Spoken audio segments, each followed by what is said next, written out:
गोरखपुर तेज़ी से बदल रहा है और बदल रही हैं यहाँ की सुविधाएं। आपको बताएं कि गोरखपुर एम्स अब शुरू हो चुका है और जानकारी के अभाव में बहुत सारे लोग अभी भी एम्स का लाभ नहीं उठा पा रहे हैं।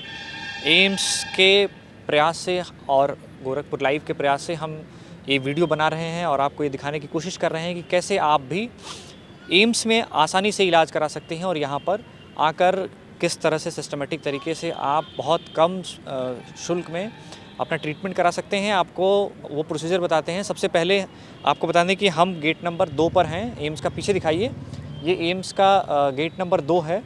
जीआरडी की तरफ पड़ता है और एयरपोर्ट्स के रास्ते पर है। अगर आप गोरखपुर के बाकी हिस्सों से हैं तो आपको कुशीनगर के रास्ते पर जब आप आएंगे तो ये गोरखपुर से कुशीनगर की तरफ बढ़ेंगे तो कूड़ा घाट से थोड़ा सा आगे, कूड़ा घाट मोहद्दीपुर कूड़ा घाट से थोड़ा सा आगे 100 मीटर या 200 मीटर आगे आने पर आपको ये गेट नंबर 2 पड़ेगा।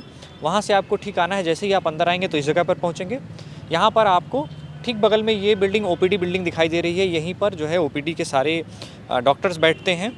इधर एक आयुष बिल्डिंग है, अगर दिख रहा हो तो इधर दिखाएं। ये उधर आयुष बिल्डिंग है, वहाँ पर भी कुछ जाँचें होती हैं, कुछ टेस्ट वहाँ होते हैं, लेकिन सारे मुख्य काम इसी ओपीडी बिल्डिंग में होते हैं और यहीं पर आपको किसी डॉक्टर को दिखाना होता है। लेकिन इससे पहले एक प्रोसीजर है, वो है प्रोसीजर आपको ऑनलाइन अपॉइंटमेंट लेने का। अगर आप ऑनलाइन अपॉइंटमेंट नहीं लेते हैं तब भी आप यहाँ आ सकते हैं, लेकिन आपका प्रोसेस थोड़ा लंबा हो जाएगा। तो आपको ऑनलाइन अपॉइंटमेंट कैसे लेना है वो भी हम आपको बताते हैं।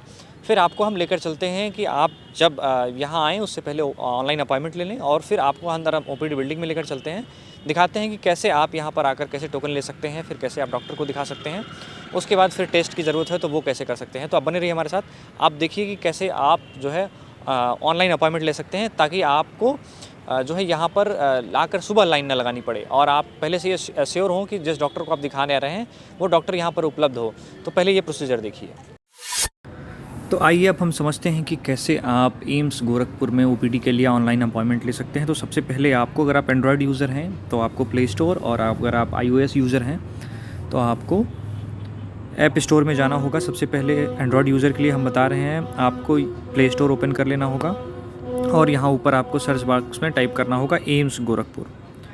एम्स गोरखपुर आप जैसे ही सर्च करेंगे तो सबसे पहला आपके पास ऑप्शन आएगा एम्स गोरखपुर ई आरोग्य ऑप्शन आएगा। इसको आपको, मैंने इंस्टॉल किया हुआ है। आप अगर पहली बार आप ये एप्लीकेशन ओपन करेंगे तो आपको इंस्टॉल करने का ऑप्शन आएगा, आपको इसे इंस्टॉल कर लेना है। उसके बाद इंस्टॉल करने के बाद ये कुछ इस तरह से खुलेगा और यहाँ पर मैं आपको लॉग आउट करके दिखा देता हूँ। आपको ये इस तरह से ऑप्शन आएगा, यहाँ पर आपको लॉगिन करना होगा। जैसे ही आप अपना मोबाइल नंबर डालेंगे उसके बाद आपको आपके मोबाइल नंबर पर एक OTP आएगा। उसके बाद आप OTP डालकर जैसे ही लॉगिन करेंगे उसके बाद आप अपना नाम रजिस्टर करेंगे और उसके बाद इस तरह का कुछ ऑप्शन खुल जाएगा। यहाँ से आपको अपॉइंटमेंट पर क्लिक करना है। अपॉइंटमेंट पर क्लिक करेंगे तो आपके पास से डॉक्टरों की लिस्ट आ जाएगी कि किन किन डॉक्टर्स के OPD होते हैं एम्स गोरखपुर में फ़िलहाल में, और सबके सामने 10 रुपये का शुल्क भी नज़र आ रहा होगा। तो आइए हम किसी भी डॉक्टर का अपॉइंटमेंट लेने की कोशिश करते हैं। जैसे कि ये ENT में हम ट्राई करते हैं। ये ऑप्शन आपने क्लिक करेंगे तो ऊपर आपको डेट लिख के आ रहा होगा 17 अप्रैल, 18 अप्रैल। तो इस तरह से हमने 18 अप्रैल में इनका अपॉइंटमेंट नहीं है, 19 अप्रैल में हम देखेंगे तो ये देखिए सारा टाइमिंग स्लॉट खुल के आ रहा है। तो इसमें से जितने बजे भी आपको अपॉइंटमेंट चाहिए, जैसे कि हमको 9:20 पर चाहिए तो हम 9:20 पर क्लिक करेंगे और नीचे से इसे कन्फर्म करेंगे तो ये 10 रुपये पेमेंट करने को आएगा। 10 रुपये जैसे ही आप पेमेंट करेंगे आपका अपॉइंटमेंट डन हो जाएगा, आपको एक CRN नंबर मिल जाएगा। उसके बाद आपको काउंटर पर जाना होगा। इस समय हम आ पहुँचे हैं एम्स के OPD बिल्डिंग में और मेरे पीछे जो आप बिल्डिंग देख रहे हैं यहीं पर आपको आना है और यहीं पर OPD होती है। तो आइए हम आपको लेकर अंदर चलते हैं और दिखाते हैं कि कैसे आपको यहाँ पर आना है और कैसे रजिस्ट्रेशन करना है और क्या प्रोसेस है। इस समय हम आ चुके हैं OPD बिल्डिंग में और आप अगल बगल देख सकते हैं ये तमाम काउंटर्स हैं जहाँ पर आप रजिस्ट्रेशन के बाद आपको आना होगा। ये जो 1 से 4 तक जो काउंटर हैं वो उनके लिए हैं जो ऑनलाइन अपॉइंटमेंट नहीं लिए हुए हैं। उसके बाद के जो कुछ काउंटर्स हैं वो पुरुषों के लिए हैं और उसके बाद महिलाओं के लिए हैं। तो आपको यहाँ पर आना होगा, सीधे ये काउंटर है और आपको यहाँ आना होगा। ये जैसे ये काउंटर है और आप यहाँ पर आएंगे तो यहाँ पर आपको आकर आपका जो ऑनलाइन अपॉइंटमेंट है वो दिखाना होगा और उसके बाद ये एक पर्चा निकाल कर दे देते हैं। आपके पास कोई एक्स्ट्रा पर्चा निकला हुआ होगा क्या? ये जैसे कि दिखा सकें हम कि किस तरह के पर्चे होते हैं। कोई भी अनप्रिंट वाला ही दिखा दीजिए।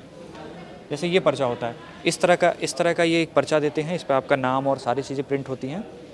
फिर आपको उस विभाग में जाना होता है। तो उस विभाग में जाने के लिए सर, थैंक यू। उसके बाद एक मिनट सर, उसके बाद आप यहाँ आएंगे तो देखेंगे ये जैसे ये ओपीडी यहाँ पे सारे लिखे हुए हैं डिटेल। आप यहाँ पर आएंगे तो ये सारे डिटेल्स लिखे हुए हैं कि आपको किस विभाग में जाना है तो कहाँ जाना पड़ेगा।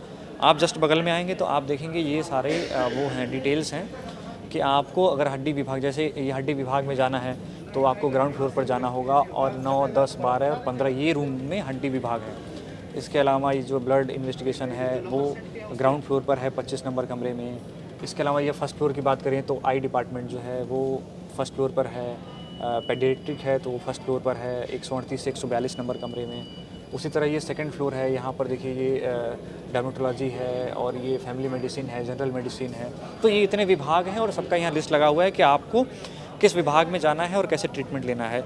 तो आपको अब आइए लेकर चलते हैं एक किसी विभाग में, दिखाते हैं कि आपको वहाँ पर जाकर जो आपका पर्चा है उसके साथ आपको क्या प्रोसेस करना होगा। आपको जब एक बार टोकन मिल जाएगा तब आपको संबंधित विभाग में जाना है। आपको एक लिस्ट दिखाई दे रही होगी और आपको बताएगा कि किस फ्लोर पर और कहाँ पर वो संबंधित डॉक्टर बैठते हैं। और हर डॉक्टर के सामने एक इस तरह का, हर डॉक्टर का एक, ये देखिए पल्मोनरी मेडिसिन के लिए है, कक्ष नंबर 03 है, उसके सामने एक छोटा सा टेबल लगा हुआ है। यहाँ पर आपको आकर वो टोकन जमा करना है और फिर ये अपने एक डायरी में उसको मेंशन करके उसमें रजिस्टर कर लेंगे। उसके बाद हाँ नंबर दे देंगे, एक नंबर दे देंगे। सर उसके बारे में ज़्यादा विस्तार से बताएंगे सर, क्या क्या प्रोसीजर होता है? जब वहाँ से नंबर लगाएगा, जैसे उन्होंने देखा आपने कि 155 है, तो मान लिया 30% यहाँ है, तो वहाँ पर जो यहाँ पहले आएंगे इनका पहला नंबर होगा। इसी तरह 35 लोगों का 1 2 3 4 5 कर देंगे। तो यहाँ पर आपके रजिस्टर लगाकर मतलब यहाँ पर, हाँ, यहाँ पर जो स्टाफ बैठते हैं वो सीक्वेंस नंबर करते हैं कि उल्टा ना हो जाए सीक्वेंस। तो जो ये हर डॉक्टर के सामने बैठते हैं, हर के देखिए आप उधर भी देख लीजिए, इधर भी देख लीजिए, वहाँ पे भी है, हर जगह रहते, तभी तो नंबरिंग सिस्टम करेगा। आने वाले प्रोसेस में हम डिजिटल कर देंगे, लेकिन अभी थोड़ा प्रोसेस में है। ठीक है, तो उसके बाद आप यहाँ पर अपना रजिस्टर करके फिर यहाँ सामने चेयर्स लगे होते हैं, चेयर लगा था, यहाँ बैठ इंतजार करते हैं, क्योंकि मान लीजिए जिसकी 35 रैंक हुई तो वो तो नहीं जा सकता, वो तो पहला जाएगा इधर, तो बाकी लोग यहाँ बैठेंगे। उसके बाद ये नाम से बुलाते होंगे उनको? हाँ, नाम से बुलाते हैं, नंबर सबको पता है, नंबर कुछ उसके बाद फिर हम लोग अंदर चलते हैं। इधर आइए। उसके बाद क्या कहता है, ये आएंगे, अगर थोड़ा बहुत यहाँ पर हमारे जूनियर डॉक्टर बैठते हैं, अगर ये प्रीलिमिनरी इंटरव्यू लेके वहाँ लिख देते हैं, क्योंकि भीड़ बहुत होती है। मतलब आप मान के चलिए कि एक दिन में 100% देखना होता है, तो सभी हो तो जूनियर डॉक्टर यहाँ पहले स्क्रीन करके जो जरूरी इन्फॉर्मेशन यहाँ दे देते हैं।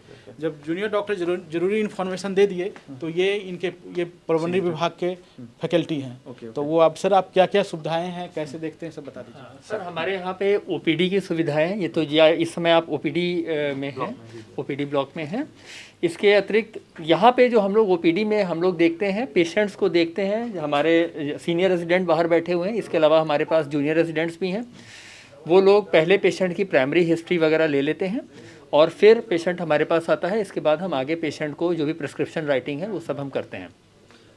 ओपीडी में हम जो छोटे मोटे प्रोसीजर्स करते हैं, जैसे कि प्लूरल एस्पिरेशन या लिम्फ नोड एस्पिरेशन, ये सब हम ओपीडी में करते हैं। इसके अलावा हमारे पास ओपीडी में ही बगल में हमारी पल्मोनरी फंक्शन टेस्ट लैब है, स्पायरोमेट्री लैब है और सीपेट लैब है, कार्डियो पल्मोनरी एक्सरसाइज टेस्टिंग। ये दोनों टेस्ट हम ओपीडी के बगल में ही कमरा नंबर 1 में है, वो हम करते हैं। इसके अलावा पल्मोनरी मेडिसिन विभाग में हमारे पास में ब्रोंकोस्कोपी की फैसिलिटी भी है, वीडियो ब्रोंकोस्कोपी, जो कि हम लोग पेशेंट्स को पहले से डिसाइड करके तारीख दे करके हमारी ब्रोंकोस्कोपी लैब है, वहाँ पे हम करते हैं, जिसमें दूरबीन विधि से नाक के रास्ते या मुंह के रास्ते दूरबीन डाल करके फेफड़ों की जांच की जाती है। वो एक बड़ा प्रोसीजर है, उसके लिए हम लोग बाकायदा तारीख दे करके तब मरीज को बुलाते हैं और अक्सर उसमें एनेस्थीसिया विभाग की भी सहायता ली जाती है।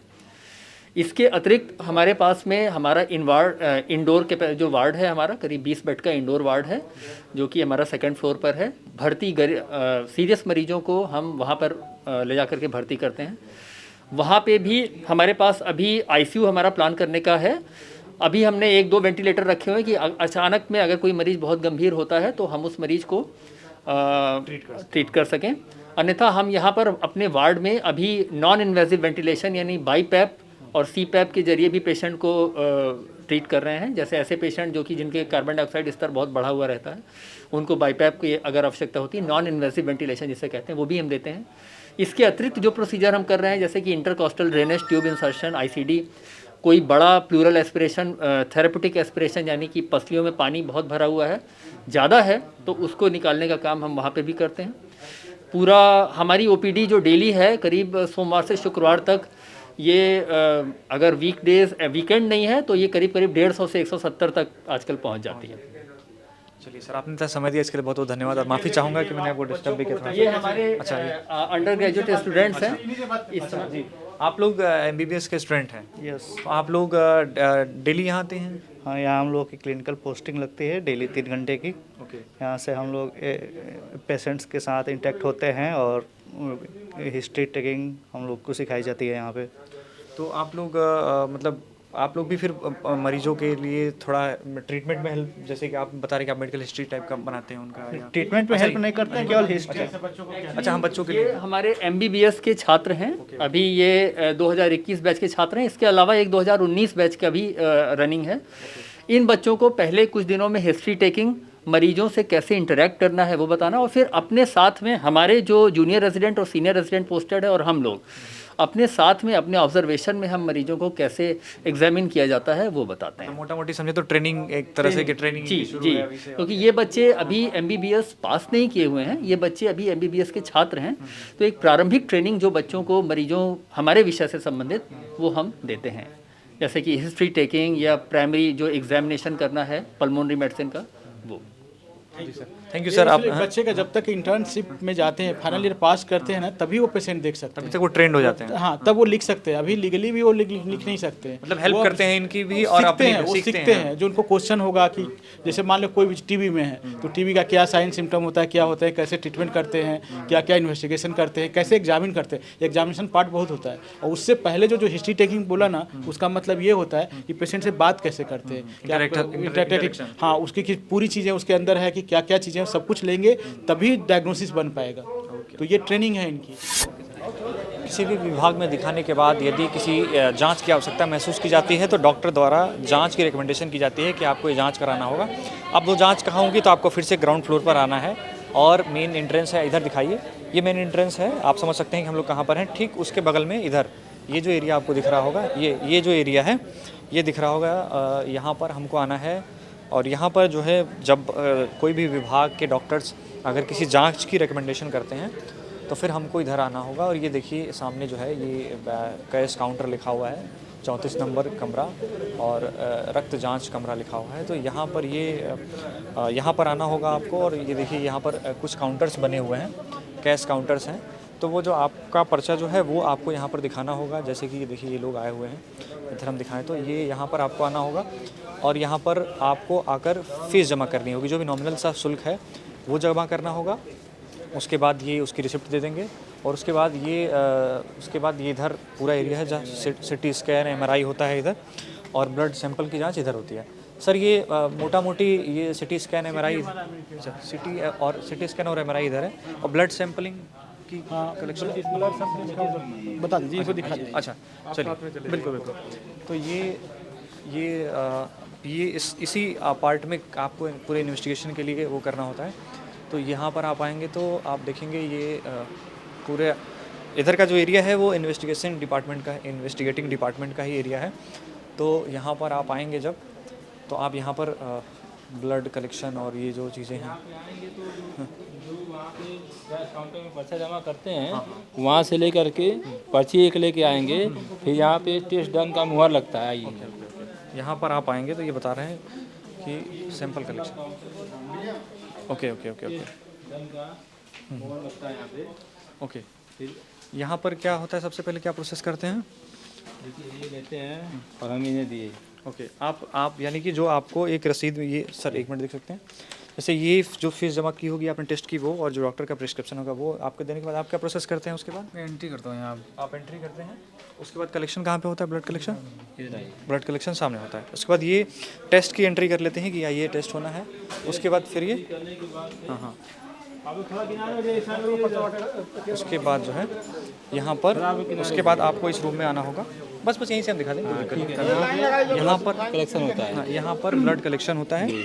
आप आपने जो पर्चा बनाया है, जो टोकन बनाया है, उसके हिसाब से पर्चा होता है। फिर आपको रिपोर्ट कहाँ से मिलती है? रिपोर्ट हमारा यहाँ का जो होता है ब्लड ग्लूकोज का आपका यहाँ मिलेगा, मतलब यहाँ मिलता है और जो बाकी रिपोर्ट होता है वो पीछे मतलब है काउंटर अलग होता है इसका। पर आपका प्रोसेस होना है। हमारे साथ अमित सर हैं जो यहाँ पर रजिस्ट्रार भी हैं एम्स के, और MS सर भी हैं हमारे साथ। IT सेक्शन डॉक्टर अच्छा। देखते हैं पूरा, इनकी जो अच्छा। जो ऑनलाइन व्यवस्थाएं हैं डॉक्टर अमित ने ही किया है, जिसको ब्रीफ कर देंगे कि हमारे कैसे पेशेंट का नंबर लगता है, कैसे दिखाने के लिए जाते हैं, ये इन्हों बताएंगे। सर ये सबसे पहले अगर मरीज इस बिल्डिंग में आता है, हम सामान्य भाषा में बातचीत करेंगे क्योंकि जो पूर्वांचल के लोग हैं उसे ज़्यादा से ज़्यादा समझ सकें, तो सबसे पहले इस बिल्डिंग में आने के बाद उनको कहाँ जाना होता है, क्या करना होता है? अच्छा, पहले तो ये समझ लीजिए कि पंजीकरण की क्या व्यवस्था है। हाँ, ऑनलाइन पंजीकरण की व्यवस्था हमने बताई है लोगों को। अच्छा। कि ऐप के माध्यम से कैसे वो रजिस्ट्रेशन कर सकते हैं। उसके बाद उस रजिस्ट्रेशन के बाद जब यहाँ आते हैं तो उन्हें क्या करना होता है? ठीक है, एक तो है कि ऑनलाइन रजिस्ट्रेशन आपने करा लिया, ज़रूरी नहीं कि हर कोई ऑनलाइन करा पाता। बहुत ऐसे मरीज आते हैं जो शायद उस तरह की सुविधा नहीं इस्तेमाल है, उनका फ़ोन नहीं होता है या स्मार्टफोन नहीं होता उस तरह का। तो उस तरह के जो लोग जब आते हैं तो हम उनको वॉक इन पेशेंट्स कहते हैं, मतलब जो वॉक इन आते बिना किसी प्रायर रजिस्ट्रेशन के। उनके लिए हमने अभी जो तत्काल बहुत अच्छी व्यवस्था शुरू की है, जो गवर्नमेंट ऑफ इंडिया का बड़ा अच्छा इनिशिएटिव है, वो है आभा। आभा की हम अलग से टोकन बनाते हैं और उस टोकन के हिसाब से जितनी टीवीज़ देख रहे हैं, टेलीविज़न स्क्रीन्स, अभी तो खैर शनिवार का समय है, अभी हम उनको एक्टिवेट कर देंगे, तो उन सब पे किस काउंटर पे उनको जाना है, किस क्रम में उनका है, कोई 8वें क्रम में है, 9वें क्रम में है, तो वो आराम से बैठ सकते हैं जिस क्रम पे उनका आता है कतार में। जैसे आप बैंक में देख गए होंगे तो एक टोकन सिस्टम होता है, आपको टोकन मिल जाता है, आपको पता चल जाता है इस काउंटर पे इस नंबर पे आपको कराना है। तो क्या ये मैं ये समझना चाहता हूँ कि जैसे अगर रजिस्ट्रेशन आए तो क्या पहले आकर यहाँ रिपोर्ट करना होता है, उसके बाद वो टोकन सिस्टम शुरू होता है? टोकन सिस्टम जैसे यहाँ पर हम 8 बजे सारे काउंटर एक्टिवेट कर देते हैं, 9 बजे से डॉक्टर मरीज देखना शुरू कर देते हैं, 7 बजे से जब हमारी लाइनें यहाँ लगने शुरू हो जाती हैं उसी समय से हम लोग आभा का नंबर जो होता है वो क्रिएशन शुरू कर देते हैं। यानी कि वो जो ऑनलाइन रजिस्ट्रेशन कोई करा के आए तो उससे पहले इस काउंटर पे किसी पे जाना होता है? जैसे देखिए, जब वो आएगा तो उसको पहले से पूर्व सूचना बाहर दे दी जाती है कि अगर कोई वॉक इन है तो उसके लिए ये 4 काउंटर दिखाइए। हाँ सर, इधर आइए। हाँ सर, इधर ये वॉकिंग के जो आ रहे हैं उनके लिए ये कौन कौन से काउंटर हैं सर? ये सारे 1 2 3 4 जो हैं वो वॉक इन काउंटर्स हैं। 1 से लेकर 4 तक जो है वो उनके लिए हैं सामान्य तौर पर, जो रजिस्ट्रेशन करके नहीं आए हैं। वो सीधा अस्पताल में आए हैं और सीधा अस्पताल में आ रहे हैं। तो ये है वॉक इन काउंटर्स, इनको वॉक इन काउंटर्स कहते हैं। इसके बाद कुछ जो आप लोग बता रहे हैं ऑनलाइन अपॉइंटमेंट के पेशेंट्स आते हैं जिन्होंने मोबाइल ऐप से पहले अपॉइंटमेंट ले रखी है, तो उसके लिए 7-8 जो काउंटर्स है वो स्पेसिफिकली पुरुष जो वैसे पेशेंट्स हैं, 7 नंबर और 8 नंबर, हाँ, dedicated to male patients who have done there, जो जिन्होंने अपना ऑनलाइन पंजीकरण करा रखा है। इसके साथ साथ 12 और 13 नंबर हमने सिर्फ महिलाओं के लिए रोक रखा है, सिर्फ महिलाओं का पंजीकरण वहाँ पे होता है जिन्होंने ऑनलाइन अपॉइंटमेंट किया है। तो इस तरह से अब तक हमने देखा कि हमारे पास वॉक इन काउंटर्स हैं, जिन्होंने ऑनलाइन अपॉइंटमेंट कराया उनके काउंटर्स है, पुरुष और महिलाओं के लिए अलग अलग काउंटर्स हैं। अब एक और क्रम होता है जो बहुत वरीयता देना होता है, जो वरिष्ठ नागरिक होते हैं, हमारे सीनियर सिटीजन्स होते हैं या जो पर्सन्स विद डिसेबिलिटीज़ होते हैं, तो वहाँ पर एक 14 नंबर काउंटर है। 14 नंबर काउंटर जो है 14 नंबर काउंटर है लास्ट में, वो उनके लिए आरक्षित है। इनफैक्ट अगर इस बिल्डिंग में आप घुसेंगे तो अभी तो हमने ये किया है कि जो भी दाहिने तरफ के काउंटर्स हैं वो सब आभा इनेबल्ड है। मतलब आभा, जो लोग आभा से साथ रजिस्टर्ड हैं, आभा के बारे में थोड़ी सी ब्रीफिंग अगर बताएं कि आभा क्या है और लोग कैसे उस पर इनेबल हो सकते हैं। अच्छा, आभा का फुल फॉर्म ABHA मतलब आयुष्मान भारत हेल्थ मिशन है। इसके तहत जैसे आप आधार को जानते हैं, जैसे आपकी एक 14 नंबर का एक डिजिट है जो आपकी जो है पहचान बताता है, 12 नंबर की, हाँ 12 नंबर का, तो उसी तरह इसमें एक डिजिट है जो आपकी पहचान बताएगा। डिजिट के साथ साथ एक आभा एड्रेस भी है और आभा ID है। एक बार आपको वो नंबर अलॉट हो जाता तो वो आपके साथ आजीवन रहेगा। उसके क्या फायदा? सर मैं आपको रोक रहा हूँ, माफ करिएगा। क्या अगर कोई इस कैपेबल नहीं है तो क्या यहाँ पर कुछ लोग ऐसे हैं जो उनका ID बनाने में मदद करते हैं? बिल्कुल बिल्कुल। कहाँ मिलेंगे वो, कैसे? देखिए, सुबह के समय में जब आओगे तो उसके लिए एक संस्था को हमने काम पे लगाया जो ड्रीफकेस करके संस्था है। उसके 3 लोग रहते हैं जो आभा रजिस्ट्रेशन में मदद करते हैं। हमारे भी स्टॉल हैं उनके बाहर। अच्छा, ये बाहर इधर है, ये इधर बाहर आभा के स्टॉल हैं। अगर आप आभा इनेबल कर लेते हैं, इस तरफ के जो हमारे नर्सिंग ऑफिसर्स बैठे हैं, आप वहाँ देखिएगा आभा का भी लगा हुआ है, आभा पंजीकरण काउंटर। ओके ओके ओके, ये आभा पंजीकरण बोर्ड इधर लगा हुआ और ये 3 लोग इधर बैठे हुए हैं। और भी लोग होते हैं सुबह। आज चूँकि शनिवार का दिन है और समय भी लगभग 11 साढ़े 11 हो चुका है, तो यूजुअली सुबह तक का जितना रजिस्ट्रेशन हम एक्सपेक्ट करते हैं सैटरडे का वो हो चुका है। तो ये आभा से संबंधित काउंटर्स हैं। ओके ओके, तो इसके लिए हमारे डेडिकेटेड 6 लोग सुबह रहते हैं यहाँ पे, जो आभा नंबर भी जनरेट करते हैं और आभा नंबर के साथ जो टोकन जनरेशन होता है, जो टोकन बनता है, वो सिस्टम भी करते हैं। ओके। तो अगर मान लीजिए यहाँ पर जब लोगों ने अब यहाँ पर रजिस्ट्रेशन करा लिया तो उन्हें फिर एक स्लिप मिलती होगी, एक बिल्कुल। पर्चा मिलता होगा जिसे सामान पर्चा कहते हैं। बिल्कुल। तो उसके बाद क्या प्रोसेस? जैसे काउंटर पे वो पहुंचेंगे, जब काउंटर पे पहुंचेंगे तो अपनी दिक्कत बताएंगे। जैसे मान लीजिए किसी को चमड़े की दिक्कत है, कि स्किन की प्रॉब्लम है, तो उस दिन जो स्किन के डॉक्टर बैठे होंगे उनका पर्चा बन जाता है। लेकिन ये देखिए कि डॉक्टर की संख्या के हिसाब से हमें ये होता है कि कितने पेशेंट्स अपॉइंटमेंट दे सकते हैं। तो इसकी थोड़ी सी दिक्कत कई बार हो जाती है कि मरीजों की संख्या इस अस्पताल में काफ़ी ज़्यादा है, 2500, 3000, 3500 तक जाती है। तो अपॉइंटमेंट हो सकता है उस डॉक्टर के हिसाब से उस दिन का अपॉइंटमेंट बुक हो गया हो। इसलिए सजेस्ट किया जाता है कि ऑनलाइन लेकर आएं। इसीलिए कोशिश हमेशा करिए कि पहले से पूरे अपॉइंटमेंट लेके ही आएँ। अगर आपने अपॉइंटमेंट लिया है तो गारंटी है कि आप समय से पहुंच जाए तो आपका इलाज होगा। एग्जैक्टली, ऑनलाइन अपॉइंटमेंट है मतलब आपका तो बिल्कुल उस दिन आपका इलाज बिल्कुल होगा। ऑनलाइन अपॉइंटमेंट हो और आप समय से पहुंच जाएं। समय तो बहुत ज़रूरी है। दो चीज़ें अगर आपने कर ली तो आपका वो होना है। तो देखिए थोड़ी देर इसको पकड़े रहिए। देखिए ये है, मान लीजिए आपके पास आपने आभा पंजीकरण करा लिया। जैसे मैंने मोबाइल पे मेरे आभा पंजीकरण है पहले से, तो मुझे कुछ नहीं करना, हर बार रजिस्ट्रेशन नहीं करना, बस आभा ऐप खोलना है और इसको बस स्कैन करना, मेरा टोकन अपने आप जनरेट हो जाएगा। जैसे ये आभा है, इधर दिखाइए, फ़ोन में दिखाइए। जैसे ये आभा ऐप है, ये आभा ऐप है, अच्छा मैं इस पर लॉगिन कर रहा हूँ। इस पर ये दिखा दे रही है मोबाइल नंबर थोड़ा उस तरह प्राइवेसी के लिए ये लॉगिन करना होता है। तो इसमें बार बार आपको अपने डिटेल्स नहीं भरने होते। और सबसे अच्छी बात है कि कई बार पंजीकरण करते समय कुछ गलतियां भी हो जाती हैं। जैसे नाम गलत लिख देते हैं या आपके बताने उनके सुनने में नाम गलत हो जाता है, पुरुष महिला का क्रम बदल जाता है, पता बदल सकता है। तो इसमें जो आपके आभा में लिंक्ड एड्रेस है, नाम है, वो सब ऑटोमेटिकली फेच कर लेता है। तो हमारा भी समय जो होता है काफ़ी कम लगता है एक एक पेशेंट को रजिस्ट्रेशन करने में। दूसरी बड़ी अच्छी चीज़ है जो आभा के थ्रू होती है, अच्छा हाँ नेटवर्क इश्यूज थोड़े हैं। दूसरी अच्छी चीज़ जो है वो आभा के थ्रू होती है कि आपके सारे डिजिटल रिकॉर्ड्स एक जगह रहते हैं, सेंट्रलाइज रहते हैं। जैसे मान लीजिए आप एम्स गोरखपुर नहीं किसी और दूसरी संस्था में दिखाने जाते हैं तो भी आप इसी आभा से वो रिकॉर्ड ट्रेस कर सकते हैं। मतलब एक तरह का डाटाबेस हो जाता है। जैसे आपने आपका मेडिकल हिस्ट्री जो है जनरेट होता रहता है। Exactly. आपको कभी भी किसी भी जगह इलाज कराने जाने पर डॉक्टर को आपके बारे में समझने में आसानी होती है। बिल्कुल सही कह रहे हैं कि आपके क्या मेडिकल हिस्ट्री रहे हैं और कैसे आपके ट्रीटमेंट चले हैं और क्या क्या पहले आपको डिजीज़ रहे हैं, तो उससे आसानी हो सकती है। और ये आभा मुझे लगता है सेंट्रल गवर्नमेंट की वन ऑफ मेडिकल क्षेत्र में सबसे बेहतरीन पहल है। तो देखिए ये मेरा आभा आईडी ये खुल चुका है। आखिरी बार मेरा 193 टोकन नंबर था। अब मैं स्कैन करूंगा इसको। ये आप ऐसे स्कैन करेंगे तो ये तो इन्होंने मेरा सारा डिटेल ले लिया है एम्स गोरखपुर का। और अगर देखिए मेरा टोकन नंबर 155 है आज का। तो ये 155 टोकन नंबर डिस्प्ले स्क्रीन्स पे आएगा कि 155 नंबर को इस काउंटर पे जाके लगना है। तो उसके हिसाब से वो उस काउंटर के बाहर खड़ा हो सकता है, वहाँ बैठ सकता है वेटिंग एरिया में। जैसे उसका नंबर फ्लैश करेगा ही कैन गो और वहाँ पे उसका पंजीकरण हो जाएगा। उसके बाद फिर उसको एक पर्चा मिल जाएगा। उसके बाद जैसे दिक्कत है, जैसे मैंने बताया, मान लीजिए किसी के पेट में दर्द है या सर्जरी का केस है, मेडिसिन का केस है, या कोई बच्चा है तो पीडियाट्रिक्स के डिपार्टमेंट बाल रोग विभाग में दिखाना है, तो उसके हिसाब से उसका पर्चा बन जाएगा। फिर पर्चा बनेगा तो फिर संबंधित डॉक्टर के पास जा सकता है।